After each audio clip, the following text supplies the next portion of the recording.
there were giants Heb, Han middle dot Nephilim on the earth, who were born to the sons of the gods whenever they had intercourse with the daughters of man.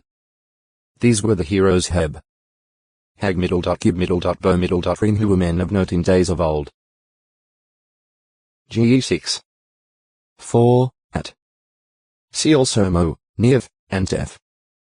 The Greek Septuagint also suggests that both the Nephilim and mighty ones are identical by using the same word Gigan middle dot tes giants to translate both expressions.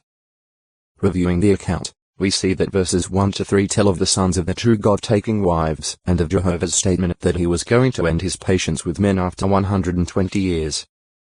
Verse 4 then speaks of the Nephilim proving to be in the earth in those days, evidently the days when Jehovah made the statement.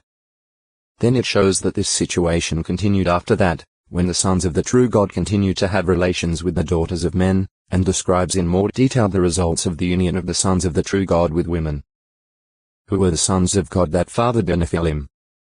Who were the sons of the true God that were involved? Were they men who were worshippers of Jehovah as distinguished from the general run of wicked mankind, as some claim?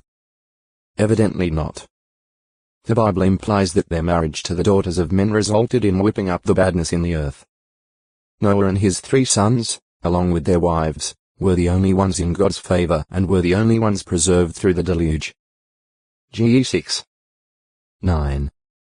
8. 15, 16. 1 P 3. 20. Hence, if these sons of the true God were merely men, the question arises, why were their offspring men of fame more than those of the wicked, or of faithful Noah? Also, the question might be asked, why mention their marriage to the daughters of men as something special? Marriage and childbearing had been taking place for more than 1,500 years. The sons of God mentioned at Genesis 6. 2, therefore, must have been angels, spirit sons of God. This expression is applied to angels at Job 1. 6. 38. 7. This view is supported by Peter, who speaks of the spirits in prison, who had once been disobedient when the patience of God was waiting in Noah's days. 1 P 3. 19, 20. Also Jude writes of the angels that did not keep their original position but forsook their own proper dwelling place. Jude 6. Angels had the power to materialize in human form, and some angels did so to bring messages from God. Ge 18. 1, 2, 8, 20-22. 19. 1-11. Jos 5. 13-15. But heaven is the proper abode of spirit persons, and the angels there have positions of service under Jehovah. Jah 7. 9, 10. To leave this abode to dwell on earth and to forsake their assigned service to her fleshly relations would be rebellion against God's laws, and perversion. The Bible states that the disobedient angels are now spirits in prison, having been thrown into a Tartarus and reserved with eternal bonds under dense darkness for the judgment of the great day. This seems to indicate that they are greatly restricted, unable again to materialize o textoi acute miritra longo. Nero 493. A report intended to terrorize. The 10 spies who brought back to the Israelites in the wilderness a false report on the land of Canaan declared, all the people whom we saw in the midst of it are men of extraordinary size. And there we saw the Nephilim, the sons of Anak, who are from the Nephilim. So that we became in our own eyes like grasshoppers, and the same way we became in their eyes. No doubt there were some large men in Canaan, as other scriptures show, but never except in this bad report, which was carefully couched in language designed to strike terror and cause panic among the Israelites, are they called Nephilim. New 13. 31-33. 14. 36, 37. Neptoaneth middle dot to R. The name associated with a spring on the boundary between Judah and Benjamin. Jos 15. 1, 9. 18.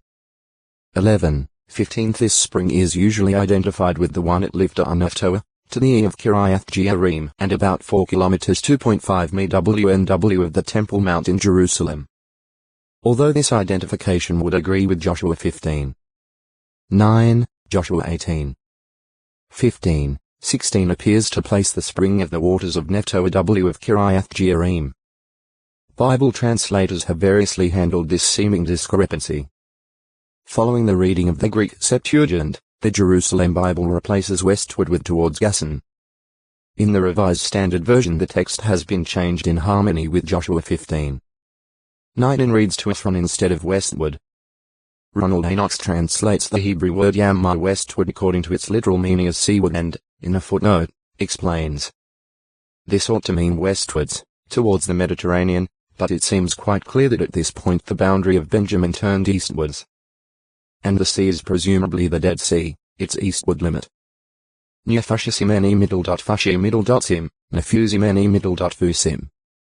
A family head of Nethinim, some of whose descendants returned from the Babylonian exile with Zerubbabel, 537 BCE and E7.